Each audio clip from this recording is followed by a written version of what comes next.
Hey, welcome to Tabletop Skirmish Games. I'm Lee, and in this video I'll be going through how to put together an Ork Kommando kill team to play in Into the Dark. So I've got all my terrain ready to go, I've got all my books, and so in this video I'll be breaking down the process I've gone through to put my orcs together using all the rules from the Orktober book. I thought this would be a great theme as it's Orktober, and so I got my Commando Orks out that I painted last year, retouched the bases, added some technical storm shield to them, and now they're good to go, and I'll be playing them in a tournament in my local game club, so I think it's going to be really fun to get them out back on the tabletop and really learn how to play them. I've given them a go over the last couple of weeks, and today I'll be playing a couple more games with them, so really looking forward to trying out the rules and expanding on what I've gone through so far with them, moving on to their strategic ploys, tactical ploys and equipment. Trying them out with Into the Dark terrain today, so that's going to be great fun. And if you're interested in picking up the Into the Dark box set, if you haven't pre-ordered it yet, then please check out Firestorm Games. Big thanks to them for sponsoring the channel. I'll put a link down in the description below where you can save up to 20% on all your hobby products, including Into the Dark Kill Team and this Ork Kommando's box set as well. Right, let's get started. So the Orktober book has got all the information you need about the orcs starting on page 24, and this is giving you an introduction to them. It tells you that the orcs are one of the most dangerous races in the galaxy, ubiquitous, impossibly numerous and driven to fight. They're ignorant, brutish, resourceful and resilient. Orcs are born survivors of such formidable strength and endurance that if ever fully united, could crush any who stood against them. So that's a really cool introduction, but then it goes into a little bit of reading about orc kill teams and then the different clans. And here you can choose the kind of theme for your clan, and the Blood Axes and the Freebooters kind of stood out to me. It certainly even says the Blood Axes are pretty much where the Commandos are going to come from mostly, but you can choose any of these clans or just make up your own. There's no real rules about that. This is really for adding some like narrative to the game, really. Then you've got a little bit of reading that's going to take you into the mind of the orc a little bit. And then there's some really nice photos, perfect for reference to get painting with. So if you wanted to paint them in the same style, you're going to get some really crystal clear pictures here in the book. So this really sets the scene and I think will give you a good idea whether or not you like to play them. And here you've got the names and demeanors now. So this is a table that gives you all the names you could use for your orcs if you want to. You don't have to do this. And you can choose or roll some dice and then pick out the name that the dice show you on the list. I like to just choose them though and then make up some as I go. I think that's more fun. Then you've got the kill team name. Again, you could roll or choose, but here with our roll we got Snazzy Gits. That's not bad. Then we've got the background table, just to give you an idea of where they're coming from. So again, roll or choose one that you like the sound of. I quite like the idea of number 5, experiment number 3, where a pain boy has created some perfect commandos. That's quite funny. Then up here we've got the base of operations. This will come into the narrative side of play, but you could put them on a submersible or a chin orc. That would be awesome. Then you've got a squad quirk, and so again, just gives you a little bit of an idea about how they're going to work. You've got 6 to choose from. Roll or pick one you like. These aren't going to affect the rules in any way, but certainly fun. Like if you chose number 6, Rippers, there's nothing these commandos enjoy more than getting close and opening some throats with their long, jagged knives. This might encourage you to play the game a little bit differently and really try and get stuck in up close. Once you've gone through those tables, there's an overview for the rules for TAC Ops, and it gives you the TAC Ops for both the Guardsmen and the Orcs. And then if you flick to page 58, you're going to get all the rules for the Commando kill team. This is going to give you the operatives, telling you how many you can include in your kill team. There's 10 operatives altogether, and we'll have a look at that in a second. You've also got special abilities here for Commando operatives, excluding the bomb squig, and this is throat slitters. This operative can perform a charge action while it has a conceal order. And this ability is going to be really helpful as you're skulking around the Gallowdark to get up close to the enemy. Because a lot of the orcs, as you'll see when we have a look at the data cards later on in the video, they have a range of reds. They have to get up quite close to do any shooting, and you certainly want to take advantage of their melee as well. So here's my kill team, and I start off with the Commando knob. You can just take one Commando knob and you can equip him with a slugger and big chopper, or a slugger and power claw. I went for the claw. And then from the rest of the kit, I built all the models I like the look of, really. Rule of Cool was the big one. I went with the Sniper Boy, the Burner Boy, the Rocket Boy. He's awesome, really powerful if you can get him in a good position and keep him protected somewhat during the game. Then you got Daka Boy, so those three on the left there are my long range. Then once you get up close, you got Breacher Boy, Comms Boy, and then you've also got the Slasher Boy, and 2 Commander Boys make 10 operatives, and then you've also got the Bomb Squig and the Commando Grot. So you can choose to use these in place of some of those other operatives. So you can only take 10 altogether, and there's some limits. You can have like 9 Commander Boys if you wanted to, but all of the other operatives, you can only choose 1 of each. So yeah, you have to choose wisely. Next are the specific strategic ploys and tactical ploys for the Commando. So the first one is Shush. This is going to allow all of the operatives to get a sneaky dash move. Then there's Daka Daka Daka. This is going to help you in those shooting attacks, so you get any critical hits, you can turn one of your failed hits as a successful normal hit. Then there's Wah, so you want to get up close in combat, you can get some extra buffs to your close combat. And then finally, there's Skulk About. This is going to help you retain an extra dice as a successful normal save without rolling it, but as long as you've got the conceal order. So that's really handy, just if you want to start moving up close. Then you've got all these different tactical ploys, and all of these tactical ploys and strategic ploys are going to be 1 command point each, so it's just choosing when to use them. Just a Scratch is really handy, allows you to ignore the damage inflicted from 1 attack dice, so that could come in at a critical point.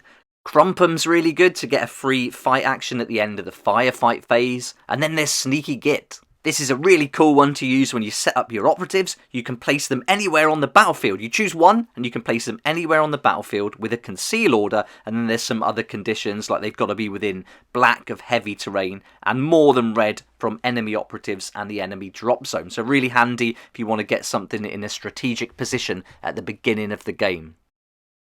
Once you've gone through the ploys, it's time to look at the data cards, and the Commando Orks are great fun. They've got tons of abilities and unique actions, and it's deciding on which ones to use in your kill team and how all those different abilities are going to overlap. And you can see here in the Commando knob, he's got the weapon choices, and then the special rules, critical hit rules, and the abilities. And this is a really nice one. You can give some extra APL to other operatives as long as they're within a certain distance, which is red. And then you can see with all the different operatives, they've all got abilities and unique actions. So it's quite a lot to learn to get started with. But once you play them a few times, you really get the hang of it quite quickly, especially once you're happy with the core rules of the game. And I found starting with intercessors with simple rules, then moving on to the commandos when I was more comfortable with the game rules was a really good move. I found it helpful when I was learning how to play the Ork Commandos the first few games, not to worry too much about these abilities and unique actions early on. I thought I'll just play them, and as I get to activate each model, I'll just have a look at what their abilities and unique actions are and then apply it to what I was doing. And after a few games, you start to remember what those abilities can do. You think about how you can combine different operatives together to make little plays during the game, and then it really comes together, and it's great fun. So I'm really looking forward to trying them out again today and really focusing on their abilities and layering them over each other too.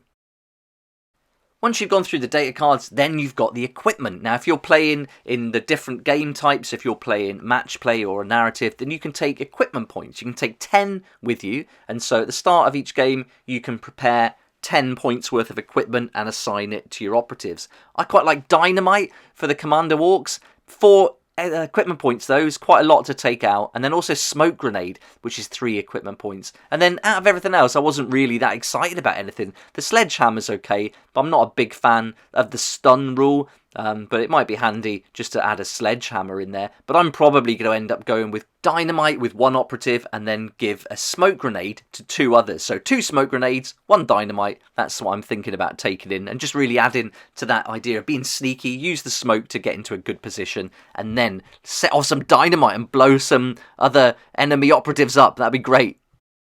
The rest of the Commando rules in the book are going to be for your Spec Ops, so when you play the narrative games, you'll need all this. So I'm not going to cover that in this video because I'm not doing that just yet, but when I do, I'll certainly update it and make another video here focusing on the narrative play for the Orks, because the narrative side of Into the Dark, I'm really excited about. I can't wait to get stuck into that a lot more, but we only really need to go up to equipment now to get playing with some regular open games. The first setup I'll be playing with them today is the Into the Dark Mission Deadly Hangar. This is Mission 2.2 from the Into the Dark book, and so we'll see how they perform in that one. I'm looking forward to seeing how the Commando knob does with giving out these extra APLs. So you can do this once per turn. You just basically select a Commando operative within red of and visible to him, and then add 1 to that operative's APL. So that's going to come in really handy, because they're all APL 2, and in some of these missions in Into the Dark, having APL 3 really helps. The Commando Comms Boy is also very useful, because once per turning point, he can perform a mission or pickup action for 1 less AP to a minimum of 0 AP. So again, that's really handy. And he can do that once per turning point. So that, yeah, I really like that one. He can also use his Listen In for 1 AP, a unique action, to add 1 to the APL of another operative within red of and visible to them. So combining his abilities with the Commando knob, they're going to be really critical in some of these Into the Dark missions. The 2 Commando boys I've included haven't got any abilities or unique actions, but they're not bad. The chopper's pretty good. I found I don't get really to use their slugger an awful lot, but I really like the damage that the choppers can do, and so they're really handy just to pair up, especially when you're opening and closing doors. Have them near some of the other operatives. They can almost open the door for them, get out of the way, and then give some other operatives a good line of sight into some of the clearer, larger areas. Pairing one with a Rocket Boy is really handy. That Rocket Boy is great. You almost don't want him to move if you want him to shoot. It's not got the heavy special rule, so he is allowed to move and shoot, but he's got a Boom Boy ability. So if he's not moved during his activation, you're allowed to re-roll any or all of your attack dice. Now he's rolling 5, hitting on 4s, and he's going to do a damage of 4 to 5 with an AP1 special rule and a Splash 1 critical hit. So the option to re-roll those dice is really strong for this one, and I love having the 5 dice for him too. I think he's one of my favourites. The Sniper Boy is my favourite though. I think he's brilliant. I always like rolling all the 6 dice for the attacks, hitting on 3s. Damage isn't great, 2 for a hit, 2 for a critical hit, but mortal wounds 2 as a critical hit rule is really nice. Get him in the best spot, use that unique action for 2 action points, and then you can do your free shoot action while you've still got the conceal order. So yeah, really like that. Then there's the Daka Boy. Now this one can shoot anywhere, it's unlimited range, but if you get within red of your target, you can re-roll any or all of your attack dice thanks to his Unload Slugs ability. And usually I like to play from a distance, play in a shooting game, but the Commando Orks are really encouraging me to get up close, make the most of these abilities, and get stuck in with lots of close combat. It's not usually my style of play. I like the Imperial Fist, stand back and shoot. I like snipers, that kind of thing. So it's fun to try something different, and I just love these models as well. I think they're fantastic, and the Daka Boy is certainly one of the best. Getting that Slasher Boy up close is going to be a really good move because he can do some serious damage. He's got twin choppers with the Relentless special rule, which is perfect. Love that. That's one of my favourite special rules. He's only making 4 attacks, hitting on 3s with a damage of 4 or 5, but he's got that all you got ability. Now this is going to help deal some mortal wounds, because if he lost any wounds in his combat but wasn't incapacitated, you can roll a d6. And if you get a 4+, the enemy operative that fought in that combat will suffer 2 mortal wounds. So a nice sneaky way of getting some extra damage in there. I find with him though, with 4 attacks, the Relentless rule, and a potential 5 on a critical, you can really take out some operatives quite quickly in close combat. So really key to get him up close, and I think the smoke grenades are really going to help him do that. The Breacher Boy is awesome. I think he's really cool with that Bull Charge and Breach abilities. He's got the Breacher Ram when if he gets up close and uses that in close combat, he gets the brutal critical hit rule. That's going to make it difficult for the opponent to parry. They can only parry with critical hits, so that's really nice and a great character. I just wish he could go through those walls and into the dark. Such a shame he can't. It's yeah, a really disappointing part of that, actually, what they've done there and the way they've worded the rules, that he can't do it. But playing in any other area like Octarius, he's going to be brilliant, bashing through those walls, charging into the enemy, and then doing some serious damage because it's 3 attacks, 3+, which isn't great, but it's a 5 on a normal hit and 5 on a critical hit, and with the brutal critical hit rule on top. Yeah, it could be pretty serious, this dude. Here we've got the Burner Boy, perhaps one of the best looking models again from this whole set. Really cool model, but he doesn't have any abilities, doesn't have any unique actions. So very simple, but his burner has got 5 attacks, which is nice. Hitting on 2s is always fun, and his damage is 2 on a normal hit, 2 on a critical hit, and you've got to get within range red to be able to use it. So I found it quite tricky getting into a decent position to even use him. He hasn't done a lot in the games I've played so far, but I do want to use that torrent rule with him, and I think going up against some of the kill teams with more players in, or more operatives in I should say, I think he could be quite interesting, especially in kill team, might work really nicely, but so far I haven't had much success with him. Here's the Commando Grot. Great looking miniature. I think it's so cool, so cute. And he's got a sneaky Zogger ability, which means he can't have an engage order. He's always got to be treated as having a conceal order. And that's regardless of any other rules, like the vantage point rules as well. So he's very sneaky. You want to be using him to kind of steal some objectives, really. But the grappling hook unique action that he has is really great. I haven't used him in Into the Dark yet, so I want to try him out at some point. Maybe today, maybe not quite sure. But the grappling hook allows him to select a point on a terrain feature that's visible to him, and then treat that point as an intended target. Then perform a free normal move action with this operative, moving in a single straight line with an unlimited movement as though it can fly. And it must finish that move within black of that point. So he could be really good. Hold him back, and then near the end of the battle, just use that unique action, zip across, steal the objective, and you're good to go. Because he's not really going to do a lot else. He's got 5 wounds. He's not going to be doing much damage with 3 attacks, hitting on 5+, and then his damage is a 1 or a 4. So that's not great. So it really is about using him for those objectives, which is what Kill Team is all about. The final operative is the Bomb Squig. Now, here's a lot going on. He's got a huge ability, Bomb Squig. He's got Boom and Stupid, and this is really fun. I think he's going to be an interesting one to play. Haven't used him in Into the Dark either, but I'm really looking forward to trying out Dynamite. There's quite a lot that you can do with that. You make 4 attacks, 3+ to hit. The damage is 5 or 6 on a crit. It's got special rules, AP1, and then Bomb Squig, and then critical hit rule, P2. So you'd make that AP2 then, if you get any of those. So some serious potential to do damage there. And when he uses that dynamite, he can make a shooting attack against each other operative that's visible to and within white of it. So there's potential to attack a lot, but you have to attack friendly ones as well. So it's not just the enemy operatives that are at risk. And if he gets incapacitated, you roll a d6, and on a 3+, he makes a shooting attack using his dynamite. So if you've got him amongst some of your own operatives and he gets killed, the potential there is he could wipe out a lot of his own kill team, which is really fun. I think that's going to be a really fun thing to try out playing the game. So yeah, looking forward to giving him a go. May try him today, not sure.